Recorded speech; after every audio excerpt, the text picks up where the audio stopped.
Hi guys, Football Manager, youthdevelopment.co.uk here.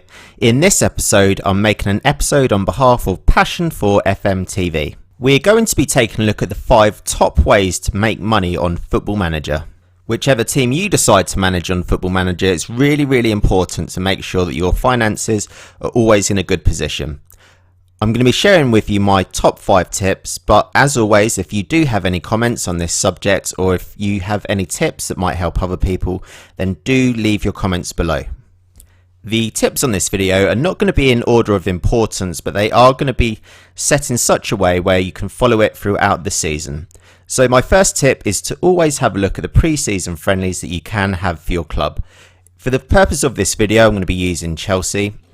A really good tip is to just make sure that you're having a look at the friendlies that you can have for your team. So it's always a very good idea to just select a particular date that you would like to have a friendly. Make sure the venue's at home because that's where you're going to be making your money from.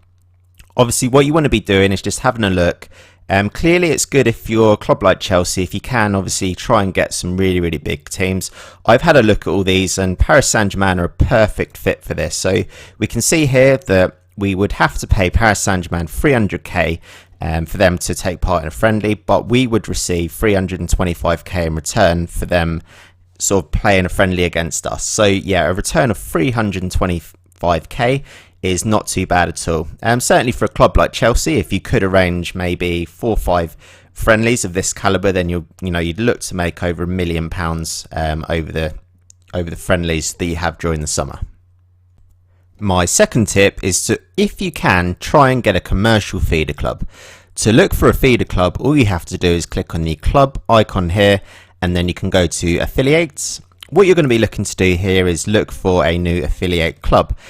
Ideally, if you can try and get one that's from, say, America or Japan, what can sometimes happen is that the merchandising that your club will be selling will be sold in the countries where your affiliate is based. So, for example, if you do have an affiliate in America, then Chelsea's sort of merchandising property would be looked to sold in America, and that of course can hopefully make you quite a lot of money.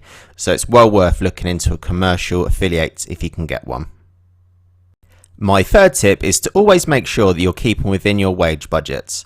Clearly, when you're managing a big club like Chelsea, wages pretty much are not going to be too much of an object, but yeah, if you've got quite a tight wage budget, then it's always worth making sure that you're keeping on budget. As you can see here, Chelsea's wage budget for next season is going to increase to over £3.3 million a week. So if you do keep on budget, what you will see season after season that your wage budget is likely to increase.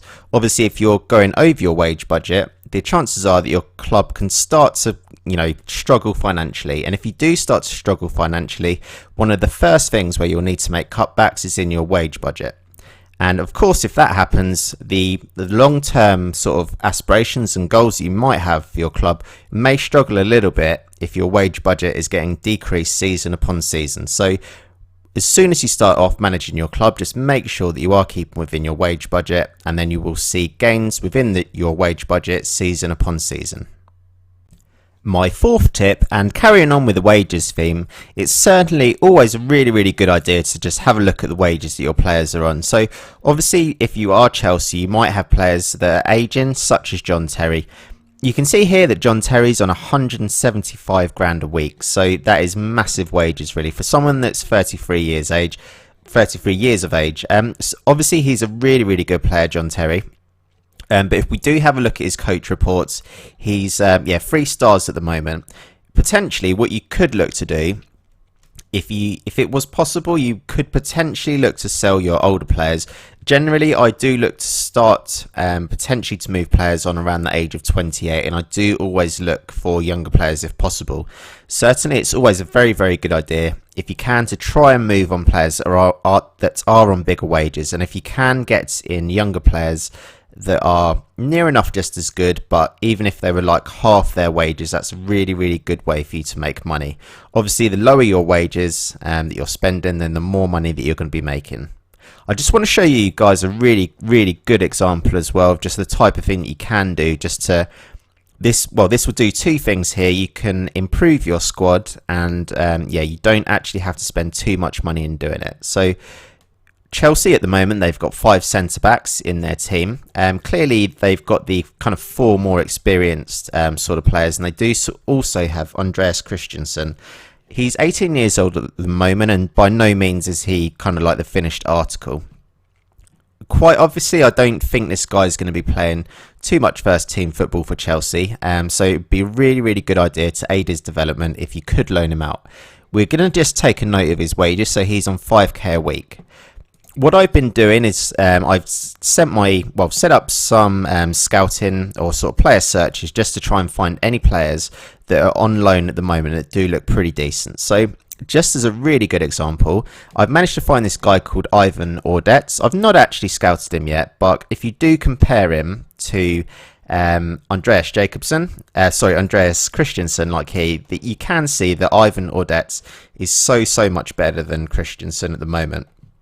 Obviously, there's a little bit of an age gap, but in terms of if you're comparing their wages, we can see here that Andreas Christensen's wages are £5,000 a week, and this guy's wages are £7,000 a week. So what you could do, guys, in order to improve our squad that we're working with here, you could always loan out Andreas Christensen, try and get 100% of his wages, and then obviously we're more than likely to have to pay 100% of this guy's wages here, but in theory, we're only actually paying about £2,000 more a week to have a player that's much better than the player that we've currently got in our team.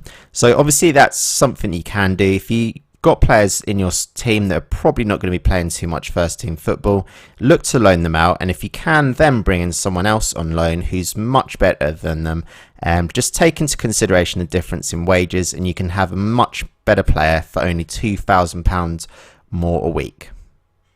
My fifth and final tip is to be very astute with the transfers that you bring into your club. Just as an example, I've holidayed the whole season on this particular game save file here. Just as kind of a couple of examples, I bought in one player for 400k and another player for £3.4 million. Both of these players are really young players, so the first player is under the age of 23 years old. You can see now that he's worth £1.3 million. So yeah, his value's gone up pretty much near enough £1 million, and this guy I bought in for £3.4 million, and his value has doubled near enough at £7.75 million. What I decided to do with both of the players just on the season gone is to loan them out. So for this guy, I decided to loan him out to Championship club Middlesbrough, where he played pretty well. Didn't exactly score too many goals and assists and things like that, but his average rating was good enough for his value to increase by quite a good amount. Also at the moment, what you'll be able to see, he's actually going to be going on loan to St Etienne, and they're going to be paying 100% of his wages. So that's the real key thing that you need to be looking for here, guys. So because this guy's value has increased to £7.75 million now, when he does return on loan after each season, it's a very good idea, especially if he has played quite well, to just see if you can offer him out for around that transfer value and just see if you've got any takers.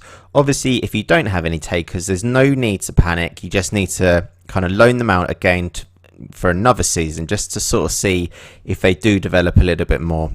Clearly, if you are getting 100% of his wages paid by another club, in this case it's St Etienne, then you've got absolutely nothing to lose. The chances are that this guy is going to do pretty well on loan, and his £7.75 million value is probably likely to increase, and hopefully this time next summer, when the second season is finished, you'll be able to offer this guy out, and hopefully you'll have some biters. But obviously, kind of getting players in like this for £3.4 million, if you do manage to sell them, where you can pretty much double your money, that's a really good thing and a good way to make money. It's a kind of rough rule of thumb. What I would suggest is that when you are signing players, it's a good idea, if you can, to sign them under the age of 23 years old. And if you can, it's a good idea to probably give them about 2-3 seasons in your first team, or loaning them out as I've showed you here. And then after that 2-3 seasons, when they're coming roughly up to the age of about 28-29, that's probably where they're going to be, their value is slowly going to be starting to decline after about the age of about 29-30-ish, something around there. So yeah, if you can look to sell them around that age, then you should still be getting some pretty decent money for these players. And certainly if you're signing them for quite cheap, you are doubling your money. Obviously, if you do that with quite a number of players, then yeah, you're going to be making that absolute truck ton of money. So yeah, I'm going to call this the end of the episode, guys. I hope you've enjoyed this episode. Obviously, if you do have any comments you would like to add to this video, obviously do make sure that you are leaving your comments below, and of course do subscribe to both of the channels, obviously this channel that you're watching this video on, and of course my channel. And yeah, we'll be back very soon for some more Football Manager videos. Thanks for watching.